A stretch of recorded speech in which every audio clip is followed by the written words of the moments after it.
ஜெயிக்கிறது ரொம்ப ரொம்ப கஷ்டம். புதுமையான சிந்தனைக்கு சொந்தக்காரங்க. பூ போல மனசு கோபத்தை மறைச்சிட்டு சிரிப்பை மட்டுமே காட்டக்கூடியவங்க. எடுத்த காரியத்தை எப்படியாவது முடிச்சிடணும் அப்படிங்கிறதுக்காக கஷ்டப்பட்டு போராடக்கூடியவங்க நீங்க. நல்லது கெட்டதை முழுசா தெரிஞ்சவங்க. சூரியனை ராசி அதிபதியா கொண்டவங்க. எல்லா இடத்திலையும் நேர்மையும் உண்மையும் மட்டுமே நம்பக்கூடியவங்க.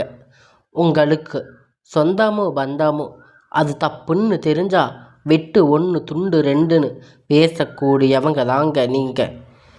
உண்மை நியாயத்திற்கு மட்டுமே என்னைக்குமே கை கொடுப்பீங்க. உண்மைக்கு புறம்பாக எந்த ஒரு விஷயத்தையுமே செய்ய மாட்டீங்க. இதனால தாங்க சிம்ம ராசிக்காரங்களுக்கு நிறைய கஷ்டங்களும் துன்பங்களும் அதிகமாகவே வந்துக்கிட்டு இருக்கு. தங்களுடைய கஷ்டத்தையும்